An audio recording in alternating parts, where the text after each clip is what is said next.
नमस्कार दोस्तों, मैं विनोद कुमार फिर से स्वागत करता हूं आप सभी का आपके अपने YouTube चैनल सीखो इंडिया क्लासेज में। पिछली क्लास में अपन ने बात की थी ताप और उसके उदाहरणों के बारे में। अपन ने जाना था कि कौन से तापमान पर डिग्री सेंटीग्रेड और फ़ारेनहाइट का मान बराबर होता है, तो कितने पे होता है, -40 पे। उसके बाद अपन ने देखा कि कितने तापमान पर फ़ारेनहाइट और केल्विन का मान बराबर होता है, तो वो कितने पे होता है, 574.25 पे। उसके बाद अपन ने बात की थी कि वह ताप, अगर ताप को केल्विन में मापा जाए तो उसको बोलते हैं परम ताप।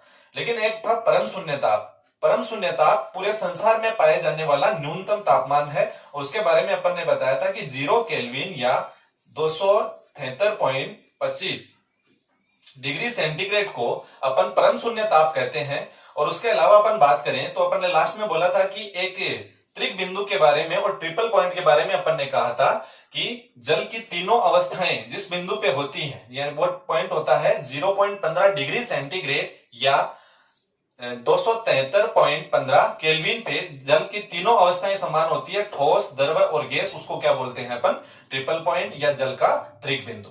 उसके बाद अपन बात करें आज एक नया टॉपिक लेके, तो उष्मा संचरण की विधियां। उष्मा का संचरण बेसिक से होता क्या है, तो उष्मा संचरण के बारे में अपन बात करें तो एक स्थान से दूसरे स्थान पर उष्मा का एक स्थान से दूसरे स्थान पर पहुंचना ही क्या कहलाता है, उष्मा का संचरण। उसके बाद उष्मा का संचरण हमेशा उच्च ताप से निम्न ताप की ओर होता है। उष्मा का संचरण हमेशा तापांतर के कारण होता है। ये तीन बातें अपन को उष्मा की विधियों में ध्यान में रखनी है। पहली बात कौन सी, उष्मा संचरण की विधियों के बारे में जानना है। तो उष्मा संचरण होता क्या है, तो उष्मा का एक स्थान से दूसरे स्थान तक पहुंचना उष्मा का संचरण कहलाता है। उष्मा का संचरण हमेशा उच्च ताप से निम्न ताप की ओर होता है और उष्मा का संचरण हमेशा तापांतर के कारण होता है।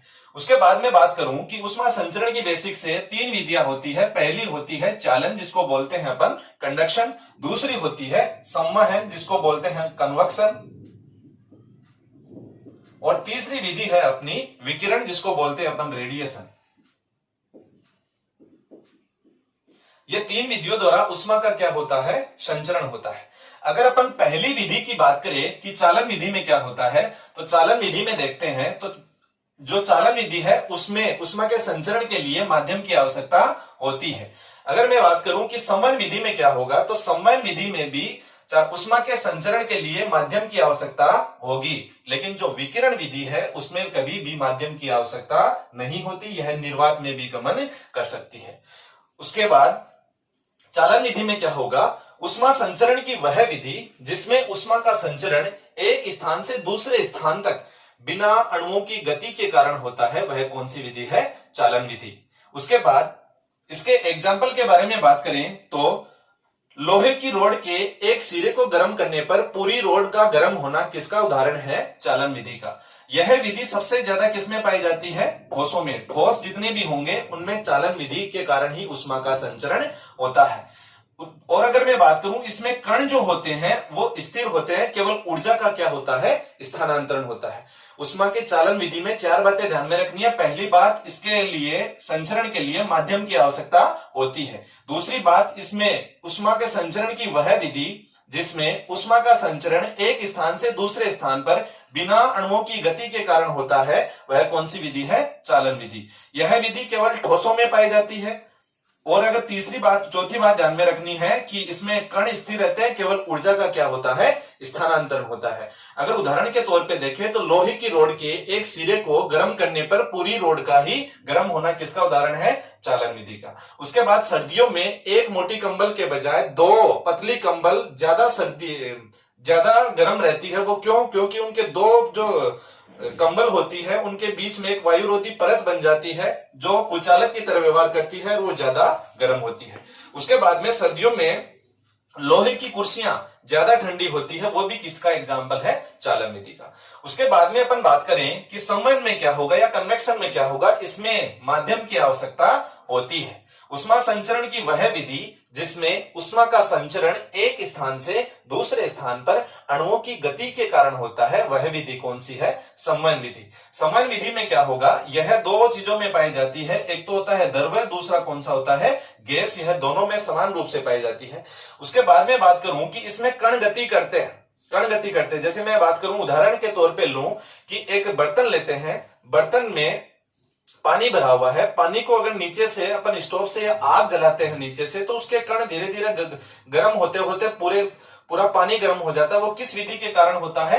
संवहन विधि के कारण होता है। दूसरी बात मैं बात करूं कि अपने जो कमरे वगैरह होते हैं घरों में, उसके जो रोशनदान होते हैं वो ऊपर की ओर ही क्यों रखे जाते हैं? एक बात प्रॉपर ध्यान में रखनी है कि जो भी चीज गर्म होगी या जो भी पदार्थ वो गर्म होगा, वो गर्म होके हल्का होके कहां उठेगा? ऊपर उठेगा। और जो भी चीज ठंडी होगी वो भारी होके नीचे बैठेगी। ये ध्यान में रखनी है कि घरों में जो रोशनदान होते हैं वो ऊपर की ओर रखे जाते हैं, क्योंकि जो गर्म हवा होती है उनको निकलने के लिए रास्ता चाहिए। वो कहां से मिलेगा? संवहन के कारण। उसके बाद में अगर मैं ये कमरे में कोई अंगीठी जलाऊं या फिर हीटर जलाऊं, उससे पूरा कमरा गर्म हो जाता है। वो भी कौन सी विधि के कारण गर्म होता है? संवहन के कारण गर्म होता है। उसके बाद अगर मैं बात करूं कि केतली में कोई चाय है, केतली में रखी चाय का गर्म होना किसका एग्जाम्पल है? संवहन विधि का। एक होता है अपना बेसिक से हवाएं किसके कारण चलती है? जो बेसिक रूप से हवाएं चलती है वो संवहन का ही एक बड़ा एग्जाम्पल है। जो अपन डेली लाइफ में सबको पता है कि हवाएं किसका एग्जाम्पल है? संवहन के कारण ही हवाएं चलती है। उसके बाद में बात आती है, एक तो होती है जल समीर, एक होती है स्थल समीर। जल समीर और स्थल समीर भी किसका एग्जाम्पल है? संवहन का। उसके बाद में अगर एक तो खुरदरी सतह और एक चिकनी सतह, खुरदरी सतह में चिकनी सतह की अपेक्षा ज्यादा उष्मा को अवशोषित करने की क्षमता होती है, क्योंकि उसमें जो क्षेत्रफल होता है खुरदरी सतह का वो बढ़ जाता है। उसके कारण खुरदरी सतह जो होती है वो चिकनी सतह की अपेक्षा ज्यादा ऊर्जा का अवशोषण करती है। उसके बाद में अगर मैं बात करूं कि विकिरण विधि में क्या होगा, विकिरण विधि में माध्यम की आवश्यकता नहीं होती। उष्मा संचरण की वह विधि जिसमें उष्मा का संचरण एक स्थान से दूसरे स्थान पर बिना किसी माध्यम के या बिना माध्यम को गर्म किए होता है, वह विधि कौन सी है? विकिरण विधि। यह विधि सबसे तेज होती है, इसकी गति सबसे ज्यादा होती है। अगर मैं बात करूं कि सूर्य का ताप पृथ्वी तक पहुंचना, यह सबसे अच्छा उदाहरण है कि सूर्य का जो उष्मा होती है या सूर्य का ताप है वो पृथ्वी तक पहुंचता है। किसके कारण पहुंचता है? रेडिएशन के कारण पहुंचता है या विकिरण के कारण पहुंचता है। यह सबसे तेज होती है। निर्वात में गति जो प्रकाश के वेग के समान ही ये गति करती है। विकिरण जो ऊर्जाएं होती है उसका प्रकाश का वेग कितना होता है? 3 गुना प्रकाश का वेग होता है 3 गुना 10⁸ मीटर प्रति सेकंड के वेग से ही ये विकिरण गति करती है। अगर मैं बात करूं इसी में कि अपना जो पॉलिश किए हुए जो जूते होते हैं, पॉलिश किए हुए जो जूते होते हैं वो बिना पॉलिश किए हुए जूतों की अपेक्षा अधिक ठंडे होते हैं। वो भी किसके कारण होते हैं? रेडिएशन के कारण या विकिरण के कारण होते हैं। उसके बाद अगर यहाँ पे अंगीठी जल रही है, अंगीठी से जो भट्टी होती है उसका ताप मनुष्य तक पहुंचता है, वो किसके कारण पहुंचता है? वो भी सबसे अच्छा एग्जाम्पल है किसका? विकिरण के कारण पहुंचता है। अगर मैं बेसिक से देखूं, अगर कोई बर्तन लेते हैं अपन, अगर कोई बर्तन ले और बर्तन में एक बात ध्यान में रखनी है कि बर्तन को नीचे से अगर आग जलाई जा रही है, नीचे से अगर आग जलाई जा रही है, तो जो नीचे से जो बर्तन गर्म हो रहा है वो बर्तन किसके कारण गर्म हो रहा है? बर्तन गर्म हो रहा है, बर्तन क्या है? ठोस है। ठोस में कौन सी विधि? चालन विधि। लेकिन बर्तन में अगर कोई भी पानी रखा हुआ है, कोई भी द्रव पदार्थ रखा हुआ है, वो किसके कारण गर्म होता है? वो किसके कारण गर्म होता है? संवहन के कारण। और चारों ओर भी उष्मा तो निकलेगी, चारों ओर उष्मा एनवायरमेंट को गर्म करेगी, वो किसके कारण गर्म करेगी? विकिरण विधि के कारण। इससे और भी अगर आगे एग्जाम्पल की ओर बढ़े अपन, तो सूर्य का ताप पृथ्वी तक किसके कारण पहुंचता है? तो सबसे अच्छा एग्जाम्पल है सूर्य का ताप पृथ्वी तक पहुंचने का सबसे किसके कारण पहुंचता है? विकिरण विधि के कारण। लेकिन वायुमंडल, जो वायुमंडल है वो किसके कारण गर्म होता है? वायुमंडल गर्म होता है, ध्यान में रखना है, किसके कारण? संवहन के कारण। वायुमंडल गर्म होता है किसके कारण? संवहन के कारण। अगर नेक्स्ट अपन उदाहरण की ओर बढ़े तो सबसे पहले चालन विधि के अगर उदाहरण की बात करें तो लोहे की रॉड के एक सिरे को गर्म करने पर पूरी रॉड का गर्म होना किसका उदाहरण है? चालन विधि का। जैसे कि अपन ने डायग्राम में देखा कि एक मोमबत्ती है, उसके ऊपर एक रॉड जल रही है, तो रॉड जलने के कारण क्या हो रहा है कि ये मोमबत्ती जलने के कारण रॉड धीरे धीरे गर्म हो रही है, दूसरा हिस्सा भी आराम से गर्म होता है। ये किसके कारण गर्म हो रहा है? चालन विधि के कारण। या मैं बात करूं कि खाना पकाने वाले जो बर्तन होते हैं उनपे लकड़ी के हैंडल का उपयोग किया जाता है, वो भी किसका उदाहरण है? चालन विधि का। अगर मैं बात करूं इसी में कि एक लोहे की कुर्सियां वो जो होती हैं वो सर्दियों में ज्यादा ठंडी होती है, वो भी किसका एग्जाम्पल है? चालन विधि का। उसके बाद में बात करूं कि जो संवहन, चालन और विकिरण विधि के जो तीनों के बेस्ट एग्जाम्पल है उसकी ओर बढ़े तो बर्तन में, नेक्स्ट स्लाइड की बात करूं तो बर्तन में रखे हुए पानी बर्तन में अगर पानी रखा हुआ है, अगर स्लाइड में देखें तो बर्तन में पानी रखा हुआ है, उसके कारण चालन भी हो रहा है, संवहन भी हो रहा है और विकिरण भी हो रहा है, नीचे से आग जल रही है। अगर मैं संवहन विधि की बात करूं तो चालन विधि के कारण तो ये बर्तन गर्म हो रहा है, चालन विधि के कारण बर्तन गर्म हो रहा है। और अगर मैं बात करूं इसमें जो पानी रखा हुआ है वो किसके कारण गर्म हो रहा है, पानी गर्म हो रहा है किसके कारण, पानी गर्म हो रहा है संवहन विधि से। और अगर मैं बात करूं कि चारों ओर जो विकिरण फैल रही है वो भी चारों ओर उष्मा का ट्रांसफर हो रहा है। उसके बाद में तीसरी स्लाइड की मैं बात करूं तो इसमें क्या हो रहा है, इसमें आग जल रही है, आग जलने के कारण जो लोहे की रोड है वो किसके कारण, लोहे की रोड किसके कारण गर्म हो रही है, चालन विधि के कारण। लेकिन मैं इसी में देखूं कि जो जो आग जल रही है उसके जस्ट ऊपर ऊपर की ओर जो गर्म होगा, हाथ जो फैला रखे हैं वो वहां पे उष्मा किसके कारण होगी, संवहन विधि के कारण। लेकिन जो बाहर की ओर उष्मा प्रसारित हो रही है वो किसके कारण हो रही है, विकिरण विधि के कारण। ये भी सबसे अच्छा एग्जाम्पल है। उसके बाद में अगर मैं बात करूं कि बल्ब में, बल्ब भी संवहन विधि का सबसे अच्छा उदाहरण है कि बल्ब में आपको पता होना चाहिए, बल्ब की बात की जाए तो बल्ब का जो बल्ब में टंगस्टन का फिलामेंट लगा हुआ होता है और टंगस्टन का जो गलनांक बिंदु होता है या मेल्टिंग पॉइंट होता है, टंगस्टन का गलनांक होता है कितना, 3380 डिग्री सेंटीग्रेड। जो टंगस्टन जो धातु लगी होती है बल्ब के लास्ट में फिलामेंट जो लगा हुआ होता है उसका गलनांक बिंदु होता है 3380, ये ग्रुप डी में कई बार पूछा गया है। उसके बाद में अगर मैं बात करूं कि इसमें अक्रिय गैसें भरी हुई होती है, अक्रिय गैसों के तौर पर इसमें क्या क्या भरा हुआ है, अगर मैं बात करूं तो इसमें आ जाएगा, एक तो आर्गन होती है, नियोन होती है और नाइट्रोजन भी हो सकती है। ये तीनों गैसें इसमें भरी हुई होती है जो क्या करती है, जितने भी जैसे भी अपन ने बल्ब में विद्युत धारा का अपन ने चालन किया तो चालन के कारण विद्युत धारा के उष्मीय प्रभाव के कारण फिलामेंट गर्म होगा और उष्मा का क्या करेगा, उत्सर्जन करेगा। वो उत्सर्जन करने के कारण जो संवहन धाराएं बनेगी वो अक्रिय गैसें होती है, जो संवहन धाराओं के रूप में उष्मा बाहर निकल जाएगी और फिलामेंट को पूरे तरीके से गर्म होने से रोकेगी। उसके कारण जो बल्ब का जो फिलामेंट है उसका तापमान 1500 डिग्री सेंटीग्रेड से 3000 डिग्री सेंटीग्रेड तक ही गर्म होगा और उसके गलनांक बिंदु तक नहीं पहुंचेगा और बल्ब आराम से चलेगा। यह संवहन का सबसे अच्छा उदाहरण है। उसके बाद विकिरण विधि की बात की जाए तो विकिरण विधि में अपन ने देखा कि विकिरण विधि में क्या होता है, उष्मा का संचरण बिना किसी माध्यम के या बिना माध्यम को गर्म किए होता है। तो इसमें क्या होगा, सूर्य से आने वाला ताप जब पृथ्वी तक पहुंचता है, सूर्य से आने वाला ताप जब पृथ्वी से पहुंचता है वो किसके कारण पहुंचता है, रेडिएशन के कारण या विकिरण विधि के कारण पहुंचता है। अगर मैं बात करूं इसी में तो दूसरा उदाहरण यहां पे लें तो अगर मैं भट्टी अगर जल रही है उसका ताप मनुष्य तक पहुंच रहा है, भट्टी का ताप मनुष्य तक पहुंच रहा है, वो किसके कारण पहुंचता है, विकिरण के कारण ही पहुंचता है। ये विकिरण विधि का सबसे अच्छा उदाहरण है। संवहन का सबसे अच्छा उदाहरण अपन मान के चलते हैं कि हवाओं का चलना, उसी से एक ज्योग्राफी का मिला जुला टॉपिक है जल समीर और स्थल समीर। यह भी संवहन का सबसे अच्छा उदाहरण है।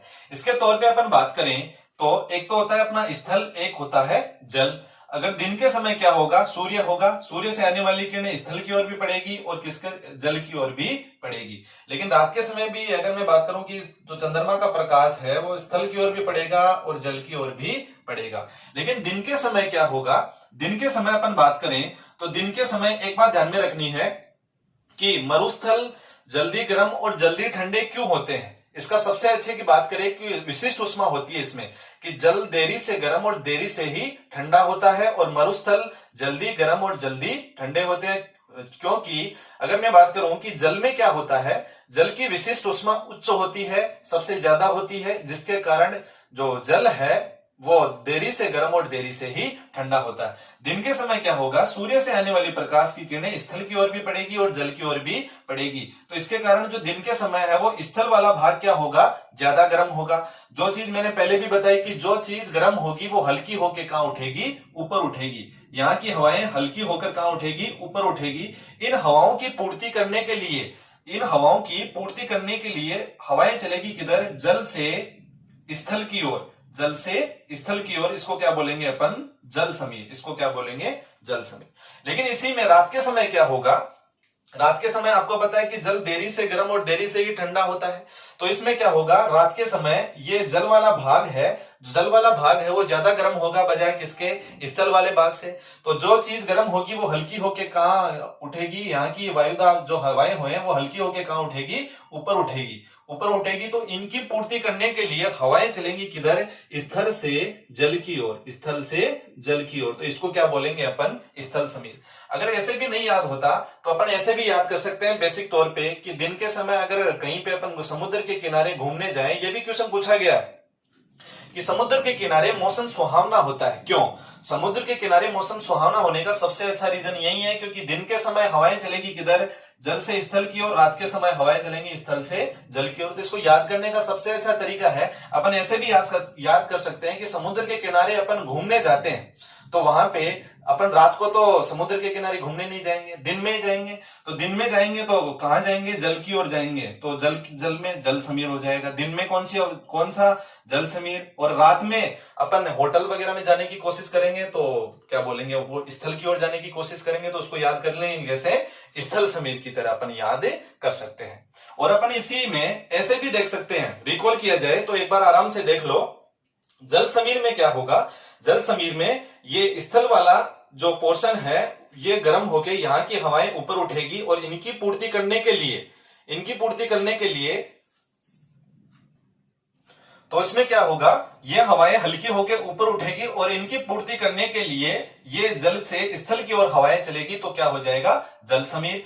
और अगर इसी में देखा जाए कि रात के समय क्या होगा, रात के समय जल वाला स्थल ज्यादा गर्म होगा स्थल वाले स्थल के बजाय, तो यहाँ जल वाले स्थल या समुद्र की जो हवाएं हैं वो हल्की होकर ऊपर उठेगी और उनकी पूर्ति करने के लिए हवाएं चलेंगी स्थल से जल की ओर, तो इसको क्या बोलेंगे, स्थल समीर। उसके बाद में अगर मैं बात करूं बल्ब के आविष्कारक, आपको ही पता होगा किसने किया था, थॉमस एल्वा एडिसन ने। वो बड़े ही पॉजिटिव आदमी थे, पॉजिटिव एटीट्यूड रखते थे। उनके लिए कहा जाता है कि उन्होंने अपने जीवन में लगभग 1000 के लगभग जो आविष्कार किए थे उनका पेटेंट उनके पास है। वो बहुमुखी प्रतिभा के धनी थे। उसके बारे में बोला जाता है कि जब वो बल्ब का आविष्कार कर रहे थे तो कई बार फेल हुए थे। उन्होंने लगभग 10,000 बार जब प्रयोगशाला में प्रयोग किए तब जाके बल्ब बना था। जब उनके साथी लोग उनसे पूछते थे कि भाई ऐसे विद्युत ऊर्जा को प्रकाश ऊर्जा में नहीं बदला जा सकता, तो अपना क्यों टाइम खराब कर रहे हो, तब वो बोलता था इतना पॉजिटिवनेस के अनुसार कि मैं चाहे आविष्कार हो या ना हो ये तो मुझे नहीं पता, लेकिन 9,999 ऐसे तरीकों को जानता हूं जिनसे बल्ब नहीं बनाया जा सकता। तो आप भी अपने प्रयास में लगे रहें और कंटिन्यू स्टडी करते रहें और जुड़े रहें अपने चैनल के साथ सीखो इंडिया क्लासेस। धन्यवाद।